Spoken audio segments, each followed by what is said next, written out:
Hey guys, and welcome to Boho Jewel on YouTube. My name is Sandra, and today I want to share with you some of the tips and tricks that I've learned about working with resin over the last couple of years. So I love working with resin. I create a lot of pendants out of seashells and earrings, things kind of like this and like this. So there's lots of different techniques that you can use, and today I want to show you some tips about using casting molds. So if you're new to resin, you're going to probably be wondering what you need to be starting with. So for smaller pieces like jewelry, you're going to use probably an epoxy resin, which usually comes in two separate containers. Two different parts. So you'll have your actual resin and then you'll have your hardener. Now the trick to getting a really good cast in your piece is going to be to make sure that you're measuring really accurately. You can get these little measuring cups at pretty much any craft store, and they a lot of times will come with a resin kit already. They do have the measurements on there, of course, but they are clear. So they're a little bit difficult to see, especially when you actually start pouring the components in there. It can get a little blurry. So what I like to do initially is to just take a Sharpie and create a little line there where I'm going to be having my ½ ounce pour and then my ounce to finish it up.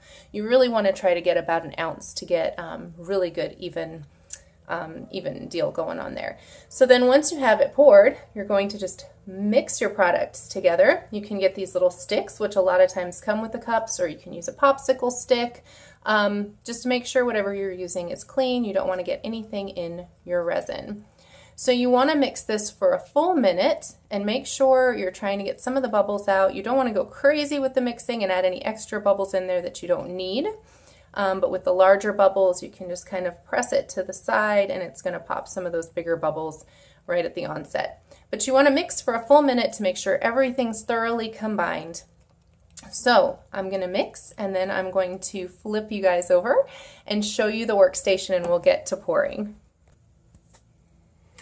Okay, so one tip to think about when you're working with resin. Resin is only going to have a really good work time of about 30 minutes. So after that, it's going to start really thickening up and it's going to make it really more difficult to work with. So I like to have a lot of pieces planned out ahead of time so that I can just simply go in and start pouring my resin without worrying about wasting any of my product. So now once I've had my resin mixed up, I like to kind of just let it sit for about a minute, and we've had that time already. So I'm going to go ahead and show you some tips to pour. Now you're not actually ever going to literally pour your resin into your mold, especially because more than likely you're going to be working with some smaller pieces. And you don't want these little pieces to float away in your resin. So if you pour everything in there at once, these little bitty pieces are going to kind of float around and you're going to lose your composition. Plus, you want to pour slowly because you want to avoid getting any air bubbles.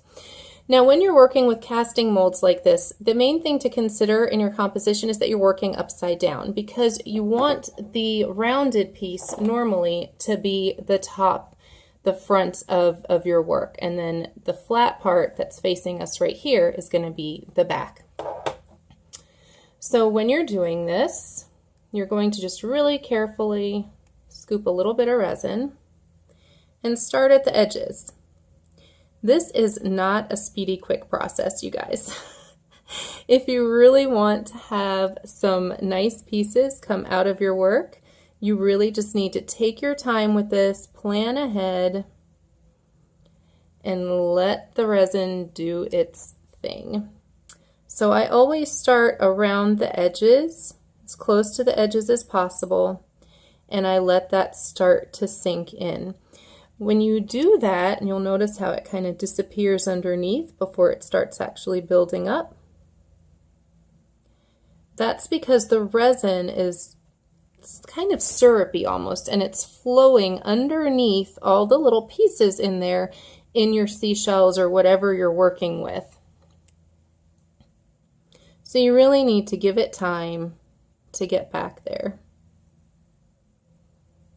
Okay, and you just gradually build it up.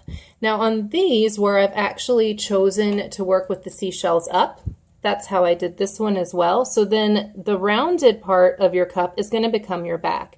And you'll notice on here, I didn't fill it up all the way because it really wasn't necessary, excuse me, for this composition. So for these, the same idea though, you guys. Just start working on the edges and filling in those little spaces first. Sorry, I can see my camera bouncing. I hope that doesn't affect the video too much. Just fill in those little edges and around those little spaces and cracks first, and really give the resin time to sink underneath there. And it's just a step-by-step process. So as we do that, and I let the resin sit, on these especially, I give it some time to sink underneath, but then also I'm going to be coating the top of the seashells as well. So you don't want to fill this all the way up right now, because once I let this sit a little while, I'm going to pour some of the resin over top of the shells. I'm just doing this as a super quick example. And you see how that's going to flow underneath here. And once it sets up a little bit, I'm going to be able to gently coat my resin along the edges of the shell as well without them wiggling and moving around. And start filling this one in a little more. And with an example like this one, you see that little shell right there? We want that one to stay toward the front of the piece. So I'm still not going to fill it completely all the way to the top, but we can give it a pretty good fill. So a lot of times in resin work, you're going to work in stages. So I'm going to carefully scoot this forward. And you'll see these right here. I've actually already poured these, and your resin is going to need to sit for 24 hours, 24 to 48 hours, depending on how thick your piece is, before it's completely cured. So for these, I already gave them one pouring, and you see all the little seashells in there and the little bits and pieces. On this one, you know, it's kind of some really pale colors. So what I'm going to do is I'm going to layer up my final coat of resin on here very gently, and it really doesn't need too much for this shape.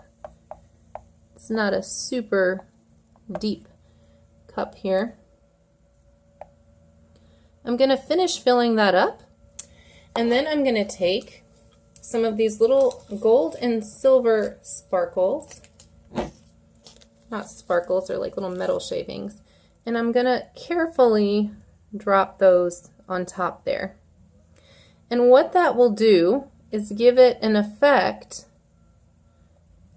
of these little pieces floating in the background behind the shells. That way it doesn't get muddled up in with the shells, and you can create a nice layered effect. Now these are going to, in a moment or so, start sinking down into the resin as well.